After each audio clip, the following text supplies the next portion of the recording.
Y después de esto, de lo que has visto, ¿cómo consideras a México? ¿Existe antisemitismo en México?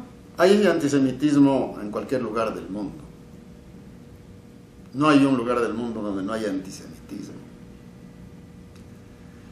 Pero México ha sido un país generoso. No me gusta el término tolerante, porque tolerar es que aceptas pero no algo que te disguste.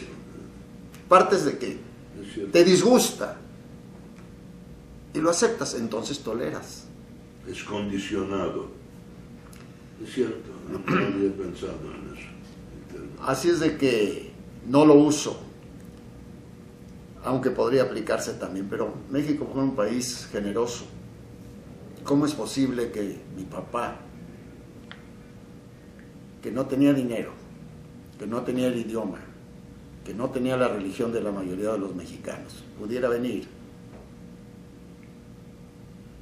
luego traer a su familia de la parte que había nacido en Polonia, hacer una vida modesta pero honesta, educar a sus hijos y crear un entorno de respeto en medio de una mayoría aplastante de habitantes que no compartían su religión, que tenían más dinero, que no le entendían lo que decía porque hablaba otro idioma. Este país es sensacional, donde un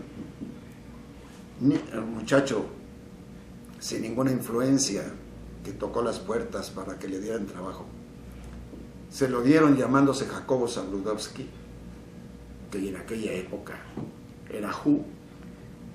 ¿Quién? Es un gran país. ¿Cómo ha sido para ti esta dualidad de ser judío y figura pública? No he tenido problemas, no sé, no ha sido dualidad. No debe ser, ¿no? Pues no lo he sentido. En las escuelas a las que yo fui, era el único rubio, quizá eran pues, 2 rubios y los otros 40 muchachos de la clase eran de Chalco, de Naucalpan, que entonces era muy lejos. O venían aquí de la Merced, del Peñón de los Baños, de Texcoco. Y yo era el güero. Oye, güero.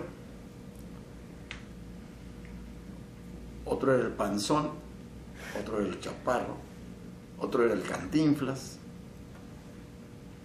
Pero no había un sentido despectivo. El güero, pues, nada tiene de malo ser rubio.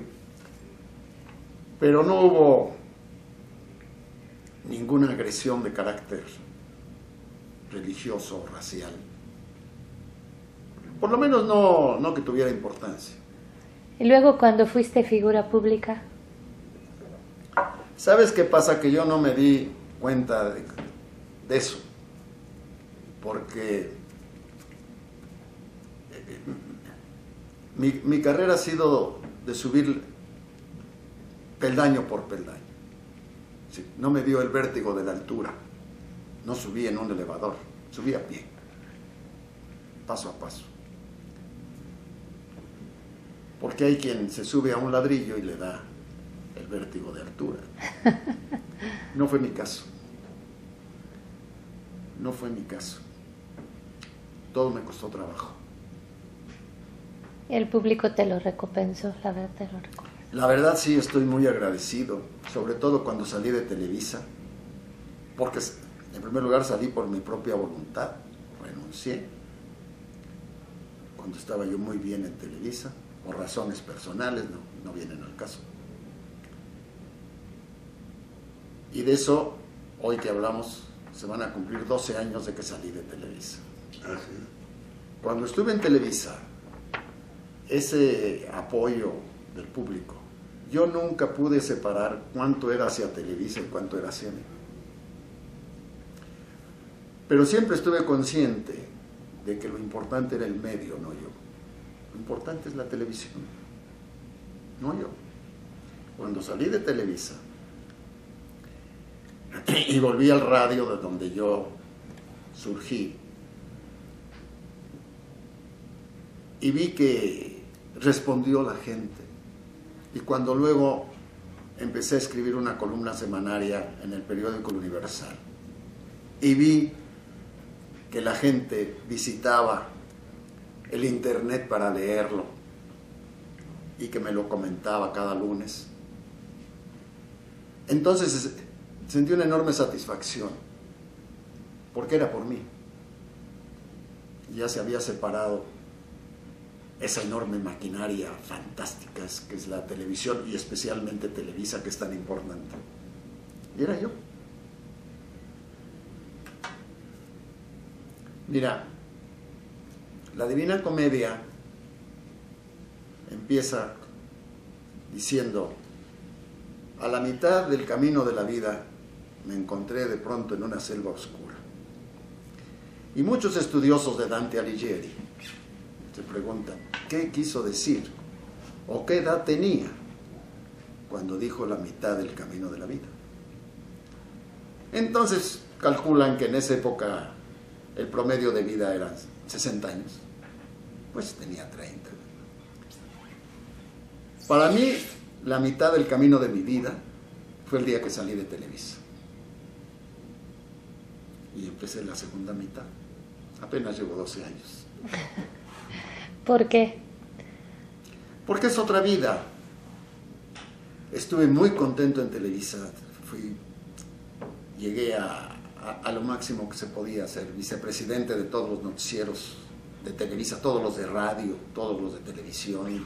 Creamos ECO, que fue un sistema internacional, 24 horas diarias de noticias en español, que llegaba a España y a cualquier pueblito de los Andes, donde no había ningún otro medio de información, porque este era por satélite. Y entonces, al terminar mi labor en Televisa, yo no sabía qué iba a hacer, porque no estuve preparado. En la mañana de ese día, 30 de marzo del año 2000, yo no sabía que en la tarde ya no iba a estar en Televisa. Así es que no tenía ya ni tarjetas de visita sin el logotipo. No tenía. Esta pequeña biblioteca que ves es mi taller de trabajo. Lo instalé al salir de Televisa porque no tenía dónde ir. Algunos amigos me ofrecieron sus oficinas, casa que tenían vacía, y yo quise establecerme independientemente en la forma que siempre soñé, un lugar de trabajo rodeado de mis libros. Y me empezaron a surgir ofertas de trabajo. Tuve suerte en aceptarlas. Tuve suerte hasta en aceptar una que iba a ser un error, y el que me lo ofreció se rajó. Me dio mucho coraje, y luego me di cuenta de que todo lo que pasa es para bien. Qué bueno que no aceptes. Era un error, pero él se rajó. Es lo que dices.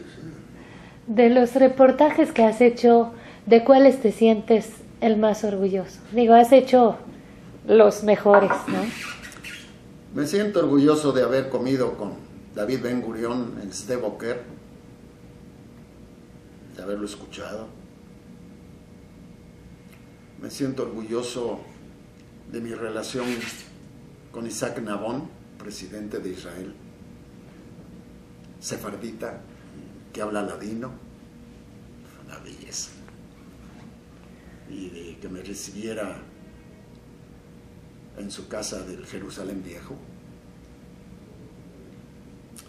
Me siento orgulloso de haber podido ser amigo de Arthur Rubinstein, el más grande pianista del siglo XX.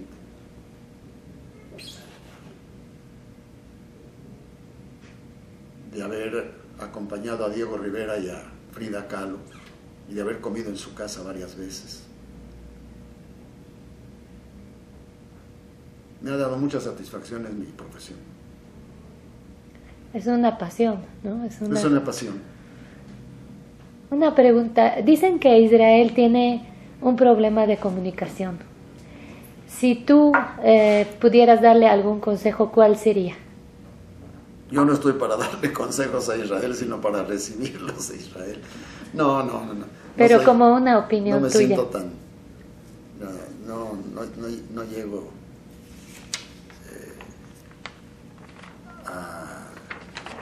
no tengo elefantiasis del ego como para darle consejos a Israel. Pero a lo mejor alguna idea que pudieras... No, ninguna. Además, Jacobo tiene mucho que hacer aquí.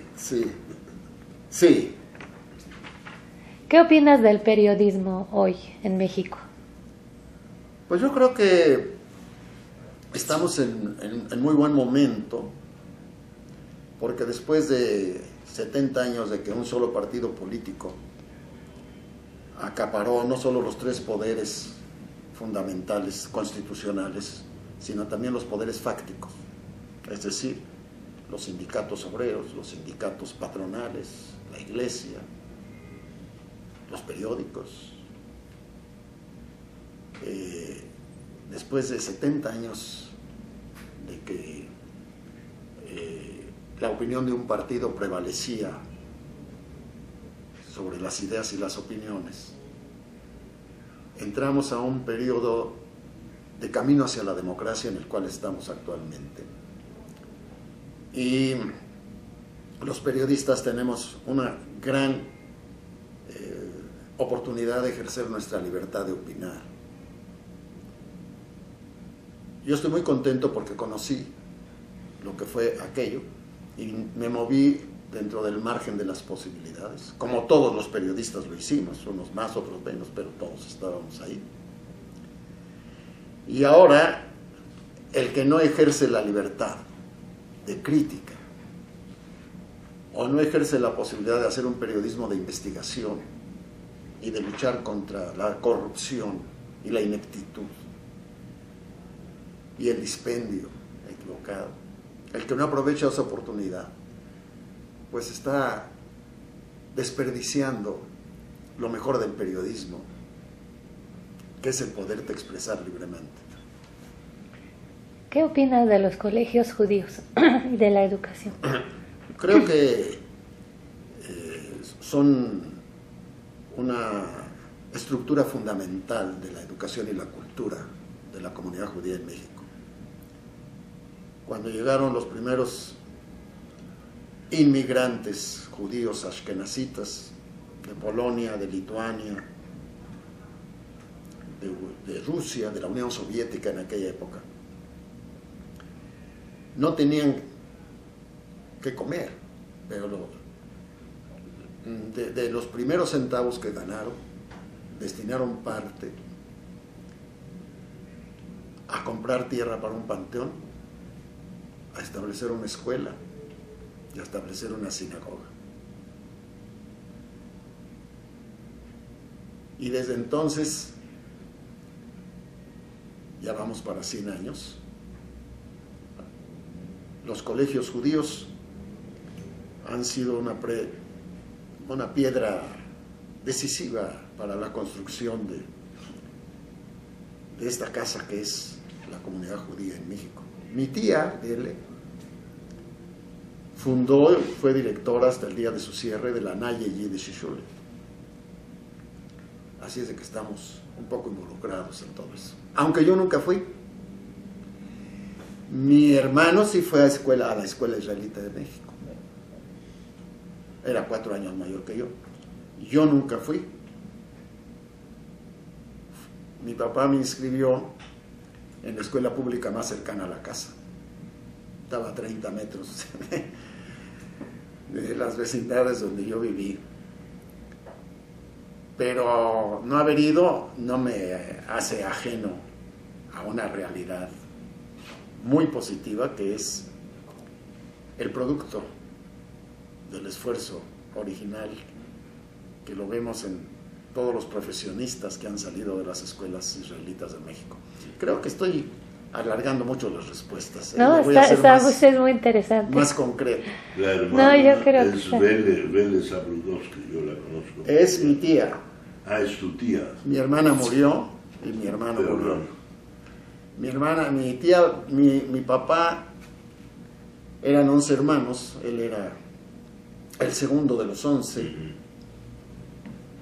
Y en 1930 y tantos trajo a su hermano, el más chico de los 11, Samuel, que era dentista. Los demás murieron Lo trajo en el Holocausto. Lo trajo de Polonia. Y mi tío Samuel casó con una muchacha de Brooklyn, Así en Estados Unidos. Vele Sabrudowski. Es mi tía política. La quiero muchísimo. Entonces parte de tu familia falleció en el Holocausto. Todos excepto los que vivimos en México. Algún primo de mi mamá o de mi papá que vivió en Buenos Aires, le hemos perdido la pista. Un Sabrudowski que era recitador de Sholem Aleichem, que vivió en Buenos Aires. Vamos a hacer un llamado a través del sitio a ver si alguien sabe por dónde. Bueno, pues si tú quieres, me dará mucho gusto, pero hemos perdido el contacto y las esperanzas. Algún pariente vivió en Los Ángeles, que fue artista de cine, se llamaba Ken Taylor. Y algunos primos vivieron en Nueva York. Pero todos murieron en el Holocausto. En el Holocausto. ¿Cómo es para ti, descendiente de sobrevivientes del Holocausto, es el hecho de que una persona como Ahmadinejad se pare en una tribuna y diga que quiere borrar a Israel del mapa? Pues eso define al tipo.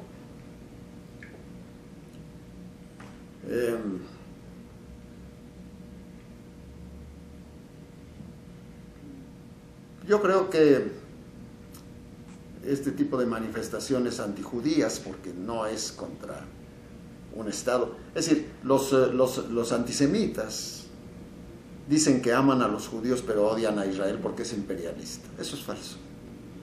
Es una manera de disfrazar un odio.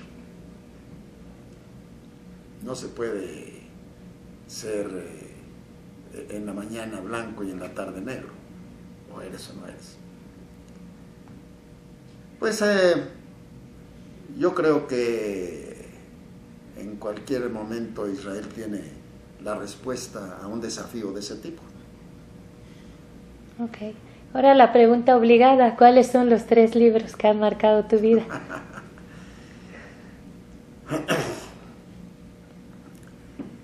No en su orden de importancia, pero te puedo decir 3 o 4 o 5. Desde luego el Quijote. Creo que estoy seguro que para mí es el libro más interesante, divertido, sabio que he leído. Lo consulto con mucha frecuencia, lo he vuelto a leer completo varias veces, por partes, cada rato. Me dejó huella Crimen y Castigo de Dostoyevsky. Me dejó una profunda huella un pequeño libro de Immanuel Kant que se llama Fundamentación de la Metafísica de las Costumbres. Ese libro establece que en la conducta humana no es lo que haces, sino la intención con que lo haces lo que vale. Por ejemplo, a la puerta de una iglesia hay un limosnero y una persona que entra le da una limosna. Esa persona lo hizo para que los otros lo vean y para lucirse. Otra persona lo hace en secreto y ayuda al limosnero sin que nadie lo vea porque quiere que el limosnero esté mejor. La diferencia entre la intención es lo que hace válida la conducta. Eso es. Me impresionó profundamente Kafka, no solo la metamorfosis, sino el castillo y el proceso.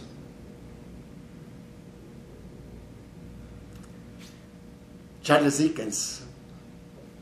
Kafka en el castillo, ¿qué fue lo que te movió? Bueno, la metáfora entre lo que el castillo representa y lo que es la sociedad.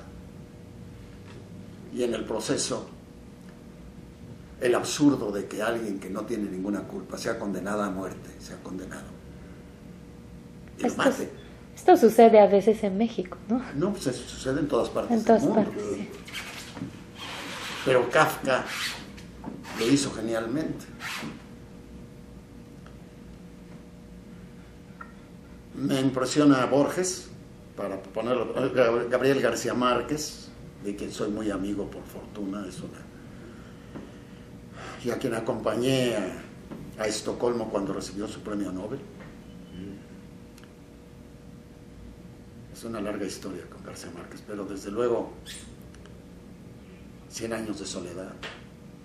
Muchos años después, frente al pelotón de fusilamiento, el coronel Aureliano Buendía habría de recordar el día aquel en que su padre lo llevó a conocer el hielo. En fin, son algunos de los libros que me han impresionado. Balzac, desde luego. Balzac, por supuesto, la comedia humana de Balzac. Y además de Dostoyevsky, la pléyade de los escritores rusos, Chekhov,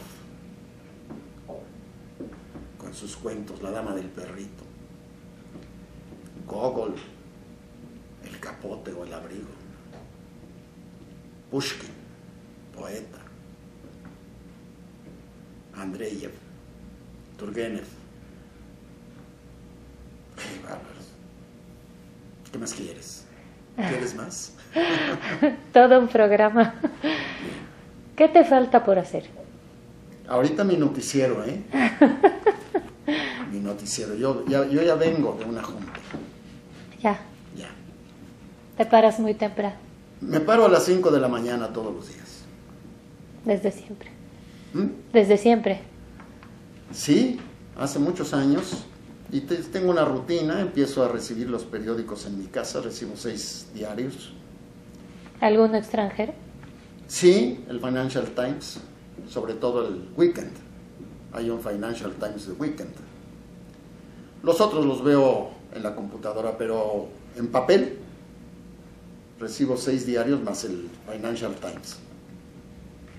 Entonces pongo mi sauna, tengo un sauna en la casa, me meto al sauna, leo los periódicos en el sauna porque es un calor seco, no como el vapor, puedes.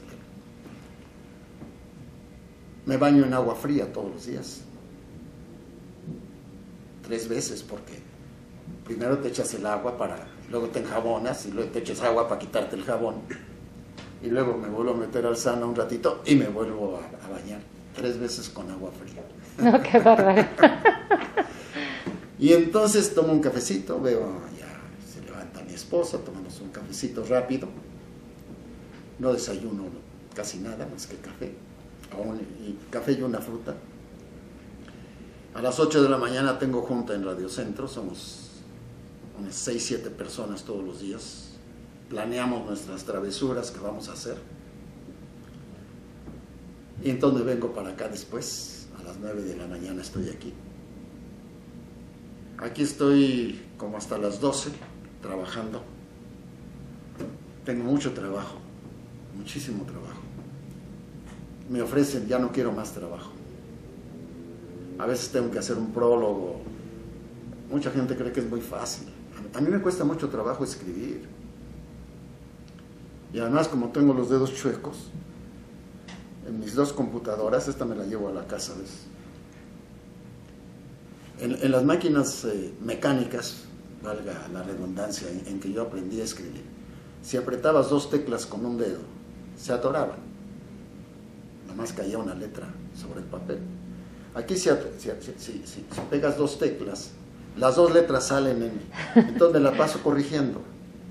Es una Sí. lata. Sí. Me la paso corrigiendo. Además aprendí a escribir en computadora ahora que entré al Universal. Yo había dejado de escribir. ¿Dictar no has considerado? Empecé dictando, pero el estilo del dictado no es el estilo de que cuando escribes. Es otro estilo de prosa. Así es de que los primeros artículos del Universal yo creo que ya escribí ahora como 260 o 270 artículos, sin fallar una semana. Otra cosa, yo llevo 11 años en el radio, todos los días, excepto sábados y domingos. A la 1. A la 1 de la tarde. Nunca he llegado tarde y nunca he faltado a un programa. Okay, Y nunca he dejado de escribir mi columna en el Universal. Ni un solo día. Ni cuando me voy de vacaciones. Eso es disciplina. Eso es disciplina. Eso es oficio. Ujú. No quiere decir que los escriba bien, ni que... No, sí, nada. también. Nomás digo que los escribo y los entrego, ¿de acuerdo? Me dijo el jefe de redacción, tu artículo debe de tener aproximadamente 4.700 caracteres contando espacios. Yo no sabía ni de lo que me estaba hablando. Le mando 4.700 caracteres contando espacio cada semana. Porque eso me pidió el director del periódico. Eres muy disciplinado. Es parte del oficio. Él sabe el espacio que me va a dar Sí, sí. y lo reserva. Si yo le caigo con un artículo del doble, le creo un problema. Ahí va a decir, oye, me va a llamar la atención. Eso es como yo, como director de un noticiero, le digo a un reportero, me haces una nota de 35 segundos. Si la hace de 2 minutos, la vuelve a hacer. Hasta que yo no tengo tiempo para lo que él se encapricha. Pero en fin, esa es otra cosa. ¿Qué más? Nada más, muchas gracias.